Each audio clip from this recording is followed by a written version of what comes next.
السلام علیکم ورحمۃ اللہ وبرکاتہ۔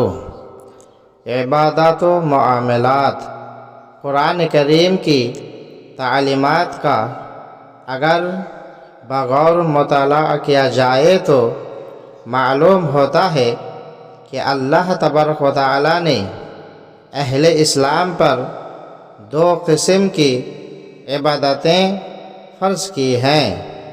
وہ عبادتیں جن کا تعلق جوارح، ہاتھ پاؤں وغیرہ اعضاء جن سے کام کیا جاتا ہے ان سے تعلق ہے۔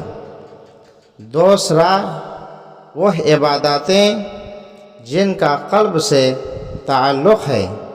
ان عبادتوں کے احکام و اقسام علم سلوک میں بیان کیے جاتے ہیں، اور قسم اول سے فقہ بحث کرتا ہے۔ پھر جن عبادات کا ظاہری بدن سے تعلق ہے دو قسم پر ہیں۔ وہ معاملہ جو بندے اور اس کے رب کے درمیان ہے۔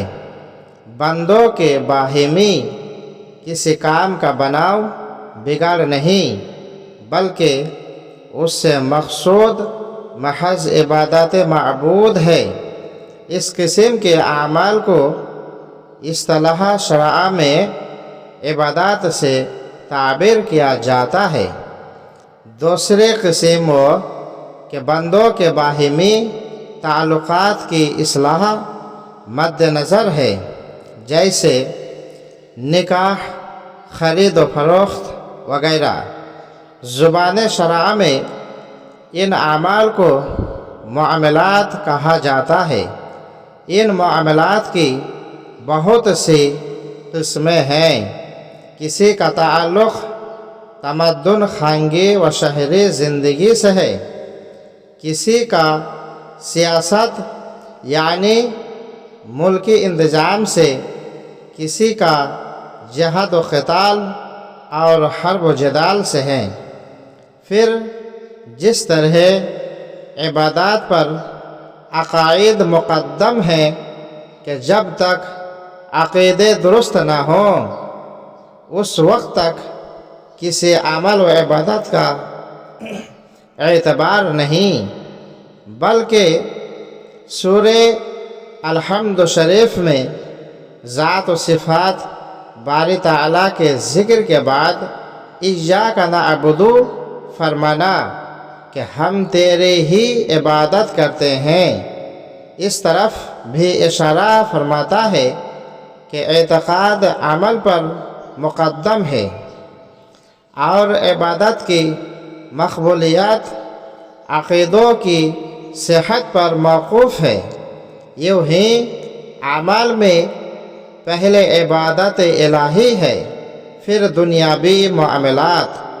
عبادت الہی کی بجا آوری میں غفلت اور دنیاوی معاملات کی طرف رغبت و سبقت انسان کے لیے سخت محرومی اور دنیا و آخرت کی نعمتوں اور برکتوں سے دوری کی موجب ہے۔ مولا عز و جل ہم مسلمانوں کو اپنی عبادت کا ذوق و شوق عطا فرمائے، آمین۔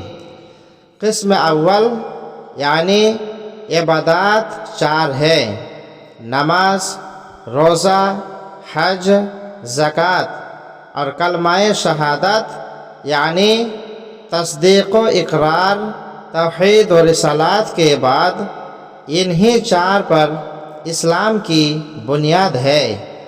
لیکن ان سب میں اہم و اعظم نماز ہے، اور یہ عبادت اللہ عز و جل کو بہت محبوب ہے، اور رسول اللہ صلی اللہ تعالی علیہ وسلم ارشاد فرماتے ہیں: جعلت قرۃ عینی فی الصلاۃ، میری آنکھ کی ٹھنڈک نماز میں رکھی گئی ہے۔